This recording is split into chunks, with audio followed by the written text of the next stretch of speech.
Sometimes it's better to look at space from space. And sometimes it's better to look at Earth from space. But can the same kind of technologies used to discover black holes and distant galaxies be used to teach us more about our own home in the universe? And can it help us explore new frontiers of space? You betcha. I'm Jennifer Pulley. And I'm Johnny Alonso. On today's NASA 360, we're going to take space exploration full circle. From the amazing discoveries of deep space back down to Earth, where scientists are using those same optics to look at our home planet in ways we've never explored before. And to prove that there's always something new to discover, especially where you least expect it, I'm going behind the scenes at NASA's Jet Propulsion Lab to find out what's happening on Mars. But we can't talk about discoveries in space without talking about NASA's most prolific scientific tool to date, the Hubble Space Telescope. First of all, no self-respecting Earthling should ever go without knowing a little bit about the Hubble Space Telescope. Why? Well, the Hubble Space Telescope has revealed more to us about space in the past 10 years than we've ever known about the universe. Ever.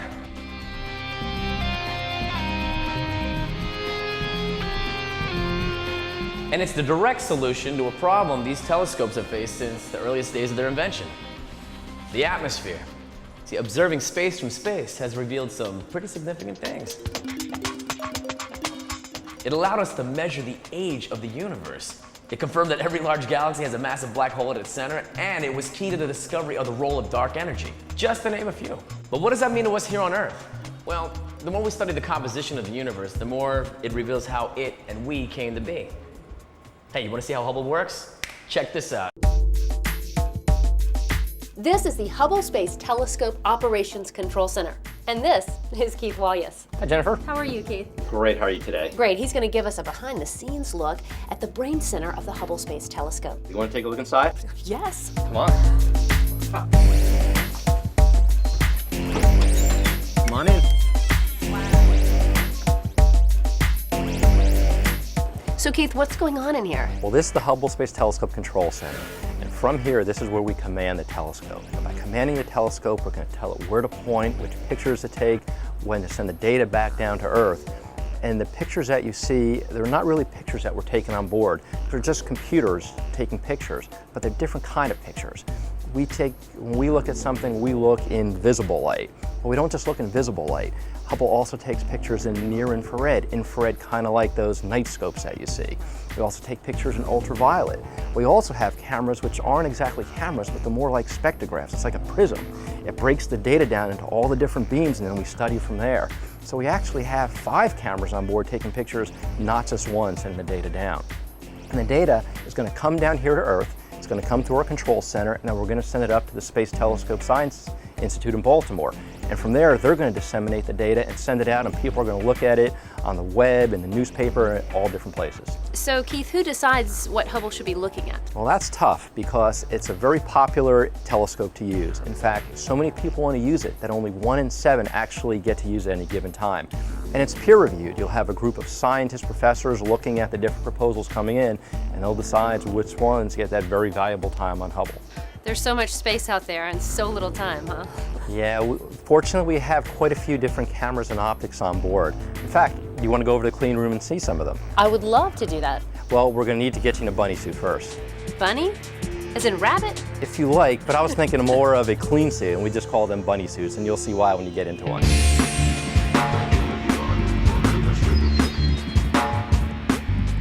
You know, without NASA, bunny suits wouldn't be what they are today.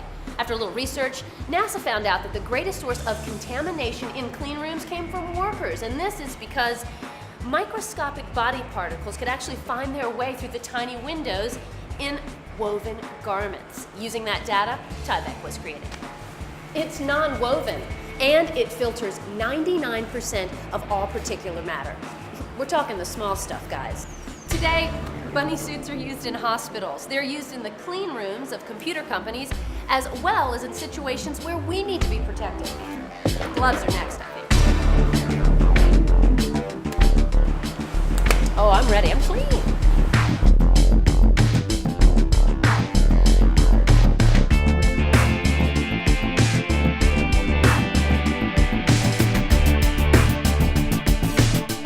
Welcome to the world's largest clean room.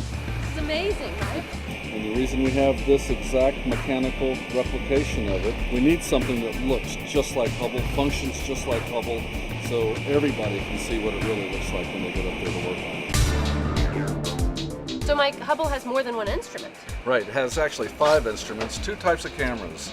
Imaging cameras, which take all those beautiful, pretty pictures that you see, and spectrographs. Spectrographs are the types that put the physics and astrophysics. They measure all the physical properties of the things we're looking at. So what about those images? They are stunning, but what do astrophysicists know what they're looking at?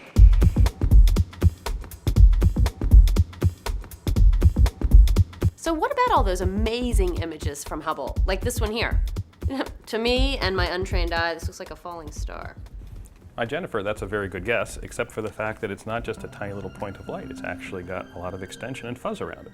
This is a Hubble image of a comet, which is a body that was created at the very early beginnings of our solar system. This is amazing, but you know, it leaves me with this question. I mean, how do astrophysicists like yourself take this data and then turn it into a meaningful image or even a plausible theory? Well, it's actually not as complicated as it may seem. Hubble, while a very, very expensive, fancy instrument above the in Earth orbit, is using a camera that's very much like the electronic camera you have at home. So think of a megapixel camera. This is about 1,024 pixels along this direction, another 1,000 along this direction. And it's taking snapshots. And if we know how far this object, how far away it is from us, and we can figure out how much light is in each little box, each little pixel of this image, we can figure out how big and how bright the thing is that we're looking at. So, Kerry, looking at space from space is truly the way to go. Oh, absolutely. When you're above the atmosphere, you have none of the blurring effects. Everything is crystal clear. The Hubble images of this comet, for example, we can see things as small as 10 meters across. Thank you so much, Dr. Liss. It's been a pleasure. Thank you.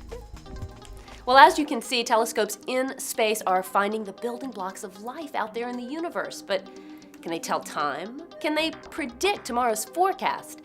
Yeah, actually, they can. Stick around and you'll find out how. You're watching NASA 360.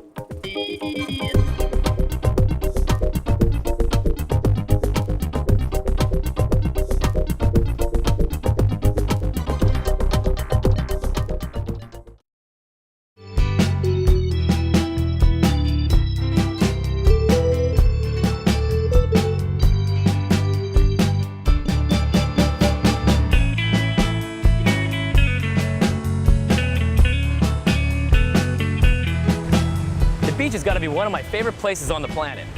You know, this is where I can see 3 things I can't live without, or we can't live without: the sun, the sky, and the ocean. And I'm not just talking aesthetics here. See, the pure science of how these 3 things interact, it's huge. That's why NASA has made studying that dynamic a priority. And that's why right now, Jennifer Pulley is making it a priority. Jennifer. The Earth and the Sun, they have a beautiful relationship.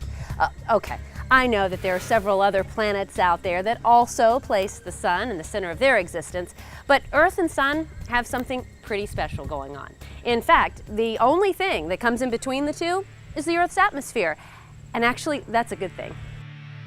Because beyond the Earth's protective layers is the exotic outer atmosphere of the Sun, known as the heliosphere. Now, the heliosphere is full of ionized atoms, magnetic fields, and much more, all moving about in every direction at about 1,000,000 miles an hour. That's the stuff our Earth's atmosphere is constantly interacting with. And it's mostly unpredictable. More than ever, it's causing major problems with technology, like cell phones, GPS positioning, and satellites. To get a grasp on what's going on up there, NASA has sent a satellite to one of the least explored regions of the Earth's atmosphere. Think of it as the final frontier of the Earth, except in the sky.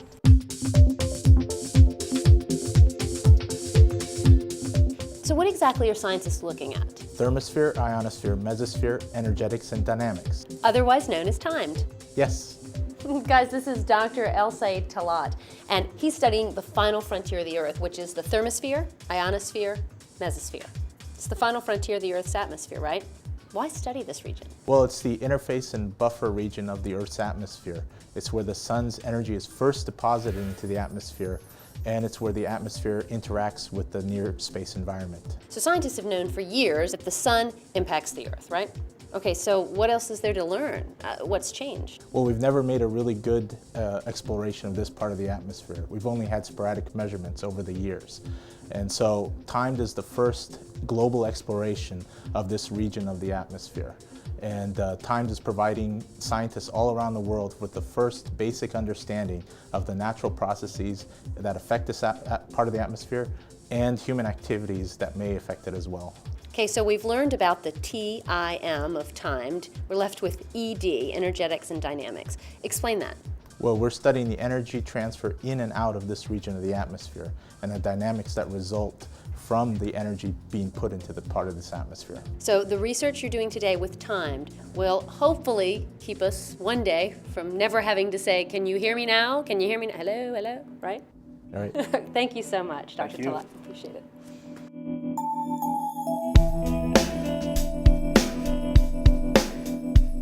Before we jump into a discussion about the ocean, I want to talk to you about my sunglasses. They're probably no different than yours, but did you know that a lot of NASA know-how was taken by the sunglass industry to make these? Yeah, it's called a technology spin-off. First, polarized lenses. They filter out the harmful UV rays and prevent glare, especially when you're surfing and skating. And without the research NASA did on human optics, we'd be forever squinting. Ouch. Not good. Second, scratch-proof lenses. Now these days, all lenses are plastic, but they're stronger than ever because of a protective coating originally designed to protect spacecraft from the harsh environments of space. But can they resist the diamond-like strength of sand at the beach? We'll never find out in this episode. Not with my shades, at least. Okay, so yeah, it's true. Yes, I'm a surf fanatic. I love the beach. But I know that there's more to the beach than just a killer set of waves. Yeah, the ocean's it's a living organism, and when it changes, life on Earth changes. And no one knows more about that than this guy right here. What's going on, bro? Hey. How you doing? I'm good. How's it going? Good. This is Dr. Josh Willis, an oceanographer at NASA. Wait. Oceanographer at NASA.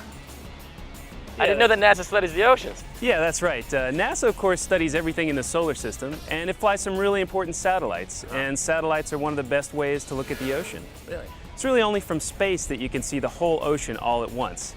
So we have lots of really important satellites like JASON, JASON-2, that actually measure the height of the ocean from 800 miles in space. And they can measure it with the accuracy of about an inch.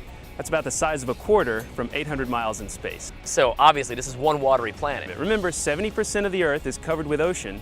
And it turns out that as the planet heats up, as we trap extra heat here on the Earth, 80 to 90% of it winds up going in the ocean.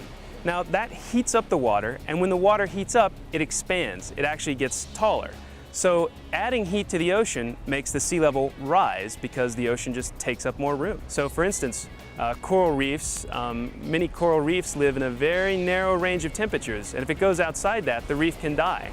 And of course, if the reef dies, lots and lots of fisheries, lots and lots of other animals and marine life dies along with it. So NASA sent a satellite to study the oceans. I mean, what's it exactly doing? Well, I tell you, what you really need to do is go see my friend Bill at the Jet Propulsion Laboratory. Bill Patzer, he knows all about this stuff, and quite honestly, I gotta work on my tan, man. Look at the time, I gotta get out of here. I put this guy in the show and let's see what I get. Faizan, I'll talk to you soon, all right? Be good. Thank you, Doc. Yeah, right on.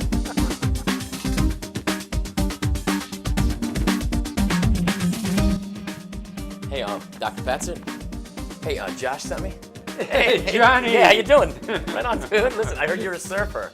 Well, I'm an old surfer, not a young surfer like you. Oh, but it's cool, but listen, as a surfer, I'm like one of your most humble students of the oceans today, all right? Can you tell me what OSTM JASON-2 is telling us about the oceans? Well, this is a great series of missions that's been flying for almost 15 years now, and we're mapping the heat and the height of the ocean. And this is very powerful information, Johnny. So what's the Pacific Ocean telling us? There is a very large signal out there, Johnny. As CO2 has increased over the past century, the response in the Pacific has been dramatic. Sea level has risen almost 8 inches in the last 100 years. And so really, it's the unequivocal proof of global warming. And so the question really for civilizations all across the planet is, what impact will this have on normal climate and weather systems? Because we're definitely living in a warmer world of higher sea levels, and it's more than just beaches disappearing. It's going to be a fundamental shift in climate systems and will have a powerful impact on civilizations, not only in the United States, but everywhere on the planet. Now, one way to study the importance of water to a planet is to study another planet that has water, or some form of it. Hey, stay tuned, because NASA 360 is taking everything you've learned full circle.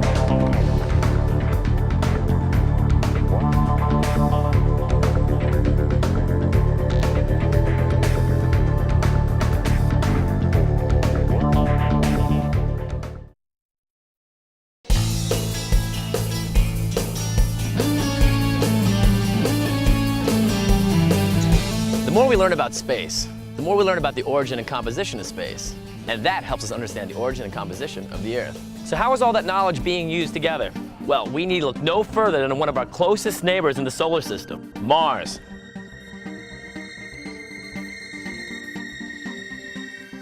It's red, it's rocky, and apparently it's full of water.